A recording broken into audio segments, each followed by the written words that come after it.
देखिए, हमने तो लाल किला का नाम नहीं लिया, ठीक है। क्यों? क्या हमने तो बहादुर शाह जफर का घर मांगा। सुप्रीम कोर्ट पे मैं बहुत उम्मीद लगाई थी कि मुझको वहां से इंसाफ मिलेगा, लेकिन आज वो भी उम्मीद खत्म हो गया। अब मैं कहाँ जाऊं? भीख मांगू? बहादुर शाह जफर को बदनाम करूं? तो मुझे समझ नहीं आता कि हमारे साथ इतना अन्याय क्यों हो रहा है। मेरे लिए अन्याय है। एटलीस्ट वहाँ पे सुन सकते थे कि हमारा सोच क्या है, हम चाहते क्या है।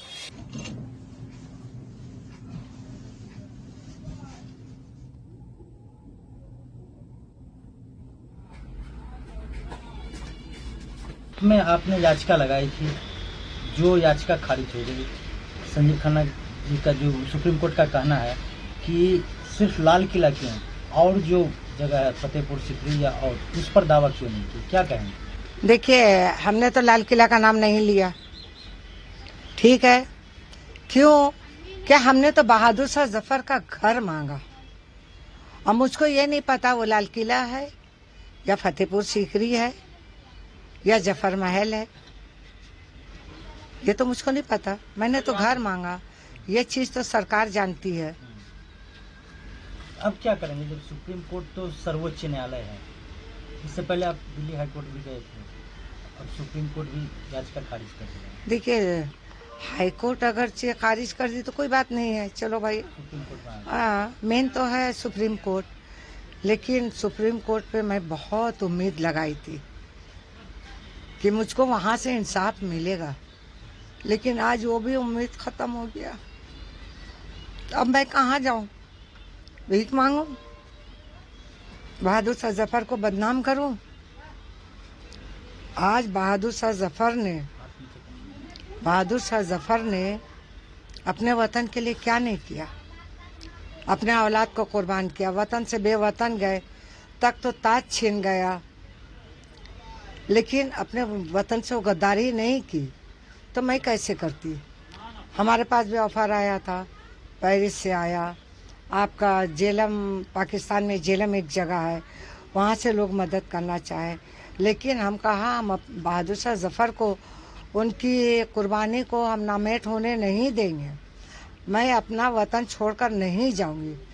तो एक उम्मीद थी सुप्रीम कोर्ट की, आज वो भी टूट गई। अब क्या करेंगे? देखते हैं।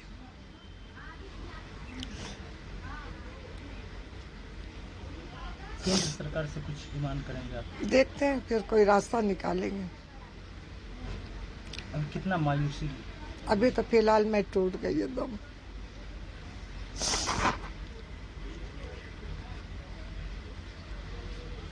मेरे बच्चे लोग भी उम्मीद लगाए थे कि अम्मी जीत जाएंगे तो हम लोग का भी तकदीर पलट जाएगा।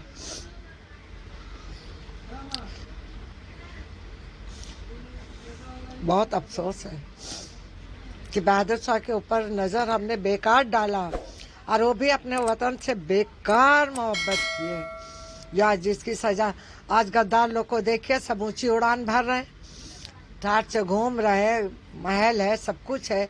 आज एक बहादुर शाह ने वफादारी की तो आज उनका खानदान दर बदर की ठोकर खा रहे।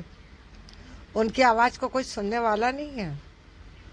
मैंने हर एक से मदद लेने के लिए मैंने इसलिए इनकार किया कि मुझे सुप्रीम कोर्ट पे उम्मीद थी कि यहाँ से मुझे मिल जाएगा, तो फिर क्या ज़रूरत पब्लिक से लेने के लिए। लेकिन अगर कहीं से कोई उम्मीद नहीं होगी तो आखिर में देखते मैं पब्लिक का सहारा लूंगी। वो हमारे रेड फोर्ट के क्लेम के लिए, मतलब क्लेम देखिए वैसे तो मिलने वाला तो है नहीं लाल किला, लेकिन हमारी ऐसी स्थिति है, हम लोग उस खानदान से बिलोंग करते हैं, इसलिए हमें बस उसकी रॉयल्टी या ऐसा कुछ कि हमारे परिवार का जीना आसान हो सके, इसके लिए हम लोगों ने उसमें प्ली डाली थी। लेकिन आज वो रिजेक्ट हो गई। इससे पहले भी हाई कोर्ट में वो 2 बार रिजेक्ट हो चुकी है, तो आज सुप्रीम कोर्ट ने उसे रिजेक्ट कर दिया है। तो मुझे समझ नहीं आता कि हमारे साथ इतना अन्याय क्यों हो रहा है। मेरे लिए अन्याय है, क्योंकि हमारे दरख्वास्त को ठीक से सुना भी नहीं गया है अभी तक। एटलीस्ट वहाँ पे सुन सकते थे कि हमारा सोच क्या है, हम चाहते क्या है। इससे पहले भी जैसे बहादुर शाह जफर के बारे में आप सभी जानते हैं, उन्होंने देश के लिए बहुत कुर्बानियां दी हैं। उनके बच्चों को काटा गया है सबके, मतलब उनके आंखों के सामने। उन्हें इस देश से बाहर निकाल दिया गया, वो मरते दम तक वापस नहीं आ सके। इतनी कुर्बानियां देने के बाद भी, वो भी देश के लिए उन्होंने कुर्बानियां दी थी। अगर वो चाहते तो अंग्रेजों से हाथ मिलाकर आराम से रह सकते थे। जैसे आज बहुत सा राजघराना है जिन्होंने अंग्रेजों के सामने अपने घुटने टेक दिए, तो वो आज आराम से रह रहे हैं। लेकिन हमने देश के प्रति वफादार रहने का ये सिला पाया है कि हमारे लिए सुनवाई तक नहीं हो रही है। सरकार भी हमारी तरफ ध्यान नहीं दे रही है। इससे पहले भी मेरे नाना बेदार बख्त, उन्होंने कई बार सरकार को लिखा है चिट्ठी वगैरह कि हमारे ऊपर ध्यान दिया जाए, पर उनकी चिट्ठी को भी हमेशा ही अनदेखा कर दिया गया है। वो अपने लिए न्याय मांगते मांगते इस दुनिया से चले गए। उसके बाद सुल्ताना जी ने भी कई बार हेल्प मांगी है सरकार से, लेकिन हमारे ऊपर कभी ध्यान नहीं दिया गया है। आखिर में हमें कोर्ट का दरवाजा खटखटाना पड़ा अपने न्याय के लिए, लेकिन आज वहां से भी हमें नाराजगी मिल गई है। अब मुझे ये समझ में नहीं आता है कि हम इस देश में और कहाँ जाए, कहाँ पे न्याय मांगे। अंग्रेजों ने इतने जुल्म किए हमारे ऊपर, इसके बाद अब इस सरकार में भी अगर हमें न्याय नहीं दिया तो हम और कहाँ जाएंगे। मुझे ये बात की समझ नहीं आती है। इसके बाद मैम आप लोगों का नेक्स्ट मूव क्या होगा, क्या स्टेप इसके बाद? देखिए, इसके बाद मेरा नेक्स्ट मूव क्या है, ये तो भी मेरी दिमागी स्थिति ठीक नहीं है, प्लस मेरी नानी सुल्ताना बेगम जी की तबीयत भी बहुत अच्छी नहीं है। तो अभी आगे हम क्या करना चाहते हैं ये तो मुझे ठीक पता नहीं है, लेकिन हमारा फाइनेंशियल बैकग्राउंड इतना स्ट्रांग नहीं है कि मैं बार बार कोर्ट जा पाऊं।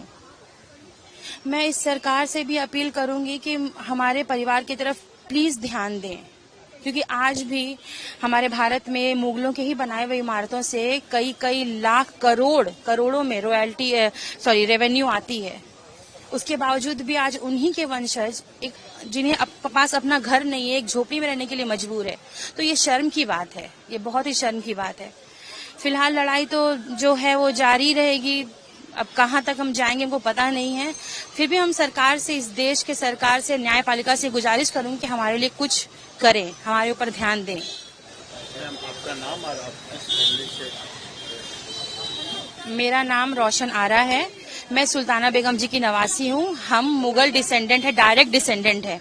वैसे बहुत से लोगों को आज ये शक भी होता है कि हम असली नहीं है, हम मुंह उठाकर चले गए, लेकिन ऐसा कुछ भी नहीं है। हमारे पास काफी दस्तावेज है जिन्हें पढ़ते पढ़ते आपको शायद 2-3 दिन लग जाए, लेकिन ये बहुत ही शर्म की बात है कि जो लोग इस चीज पर उंगली उठा रहे हैं। लेकिन हमें केंद्र सरकार ही सुल्ताना जी को नाम मात्र की पेंशन देती है, जिससे उनका गुजारा होना पॉसिबल नहीं है। तो हम मुगल के ही डिसेंडेंट हैं और उम्मीद करते हैं कि सरकार